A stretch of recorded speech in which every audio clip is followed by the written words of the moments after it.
The most innovative person in this room probably doesn't consider themselves an innovator.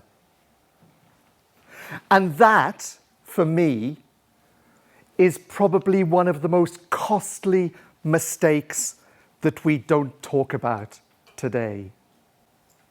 I want you to imagine something. 8-year-old Tom. It's a sunny summer's day, and I'm standing in the kitchen, which looks like a bomb's hit it. There are dirty bowls everywhere, cake mixture splattered all over the worktops. And I head outside to the garden and proudly present a cake that I've made in the shape of a hedgehog. Now, this moment was immortalized in the Pullen family photo album, but the quality of that photo, it was a little while ago, wasn't good enough to project tonight, so we've had a little help from AI. As you can see, this isn't exactly Michelin quality patisserie. The icing, a little uneven. The nose, about 3 centimeters to the left. And to be really honest, I'm not actually sure the cake in the middle was cooked. But to 8-year-old Tom, this is a masterpiece. And looking back on that day that I still remember very fondly, I realized that actually it wasn't just about making a cake. What I was doing on that day was innovating. Let's try a quick experiment. Please put your hands really high in the air if you consider yourself to be an innovator. Okay. Not so many hands, and the ones that did go up were a little sheepish. To be honest, it's not so surprising to me, because whenever I ask that question to a group of adults anywhere in the world, I get a very similar response. And I find that fascinating, because 8-year-old Tom, he acted like an innovator without really realizing it, without really questioning it. So what happened? Well, I think it happened at school, because I was a good student. I followed the rules. I tried to do the best that I could.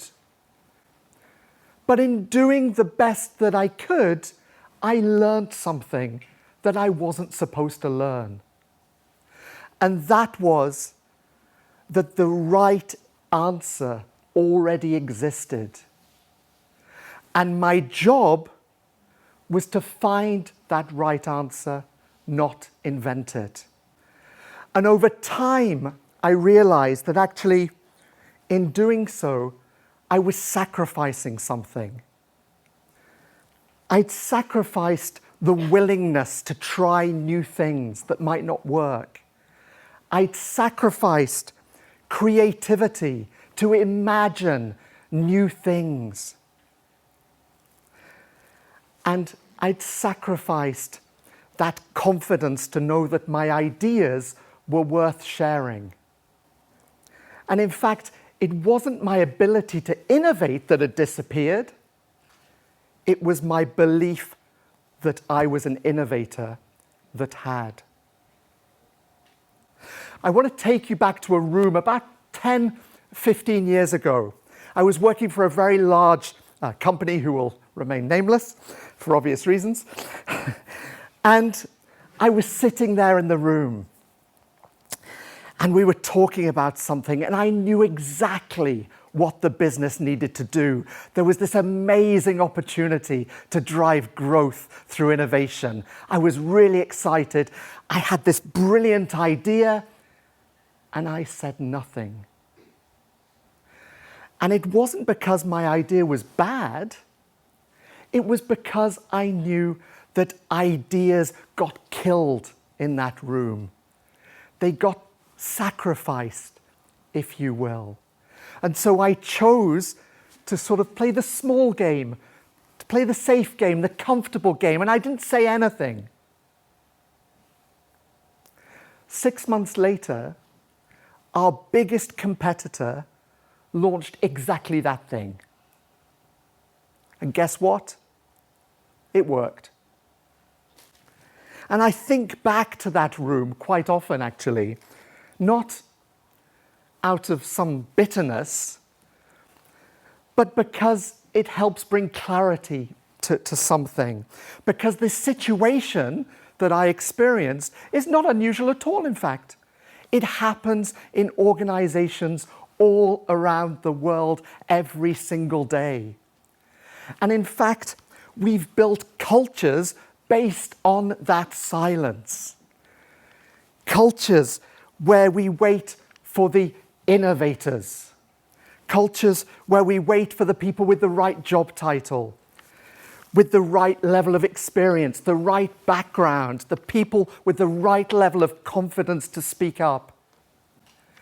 And meanwhile, there are brilliant people with brilliant ideas sitting quietly and saying nothing. Let's go back to 8-year-old Tom. He clearly wasn't very talented in the culinary department, but he did do 5 things well. Firstly, he had a plan. Secondly, he asked for a bit of help. Thirdly, he imagined some possibilities. Fourthly, he tested some stuff. And last of all, he made the cake. Plan, ask, imagine, test, make. Terrible cook, great innovator in the making, because these are the 5 behaviors that really are behind innovation today and also in the past as well. So let's have a quick look at these 5 behaviors. Let's start with plan. Before 8-year-old Tom touched a single ingredient in the kitchen, he was super clear on what he wanted to achieve. Not a lofty goal, but he just wanted to make his mates laugh at his birthday party. As adults, we're often not so clear about what it is that we're trying to achieve, actually. We often jump in and get stuck into an idea without really thinking, well, why am I doing this? And when we do that, any creativity that we might put into that just becomes noise. So if you want to innovate in your life or in your work, start with a very clear vision of the change that you want to see in the world, because if you identify that from the start, you're much more likely to see that happen. Ask. 8-year-old Tom had no problem asking his mum for help. And actually, when you think about kids, kids are absolutely brilliant at asking questions. They're not embarrassed. They just ask questions relentlessly, consistently. Why? Why? Why? And they ask questions until they understand. Adults, stop asking questions. Why? Well, because questions implies that you don't know something. And as an adult, not knowing something kind of feels dangerous. So we stop doing that. If you want to innovate a bit more in your home or your life or your work, then ask one more question. The uncomfortable question, the question that maybe just seems a little bit too basic, because it's those kind of questions that actually often matter most. Imagine 8-year-old Tom didn't see eggs and flour and think cake. He saw eggs and flour and thought hedgehog. Imagination is not some kind of character trait. Imagination is a decision to let an idea exist before you know whether that's possible or not. As adults, we often kill ideas quite early, actually, before they can become something useful. So if you want to innovate a bit better your work or your life, let ideas live and grow. Give them a bit more space to see what they become.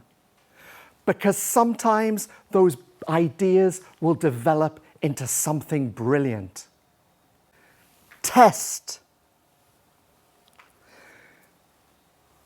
8-year-old Tom, he didn't study detailed research reports on hedgehog cakes, nor did he consult the best practices on hedgehog cake construction. He just tested some stuff. And it makes me think about two teams that I worked with a few years ago. They had the same challenge, the same resources, and the same starting point. Team 1 locked themselves in an office for 4 weeks. They discussed, they debated, they created PowerPoint decks, and they waited until they felt ready.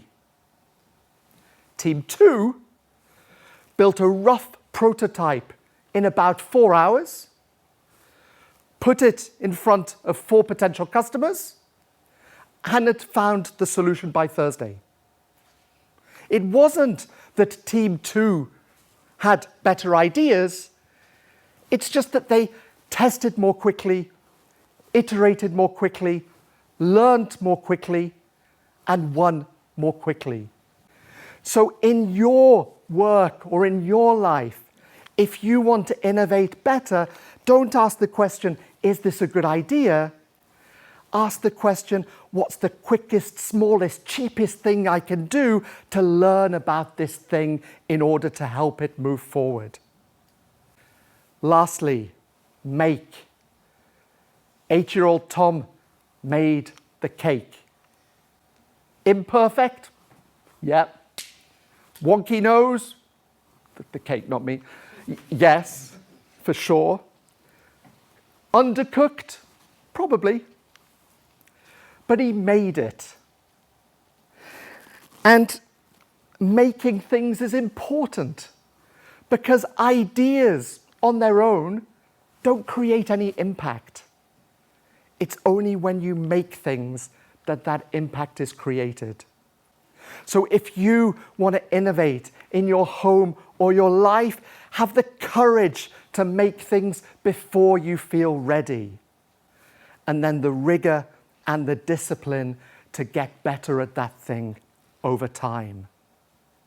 Now, normally in these kind of talks about innovation, well, someone would give you like a nice framework or say how innovation's really simple.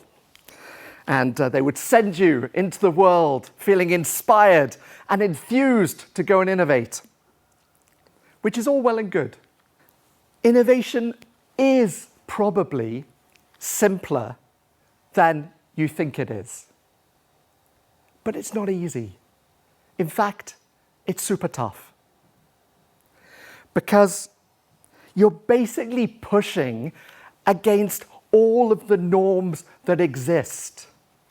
You're asking questions which make people feel really uncomfortable. And you're championing ideas which nobody else believes in but you. You're also risking embarrassment. You are having to manage the tension of your colleagues who are really happy with the comfortable status quo. And actually, sometimes you're going to have to forgo that promotion because innovating requires pushing, and pushing isn't always what's rewarded today. I know that because I've been there and I've felt it. But I still want to share that with you tonight Because the other option, which is sitting in that room, knowing the answer and not saying anything, that has a cost too. And I've known that too. So why do we care actually about any of this stuff? Well, what's the point? Well, the solutions for the challenges that exist in our organizations, in our communities, in the world, they're not going to be fixed by a small group of people who have innovation in their job title.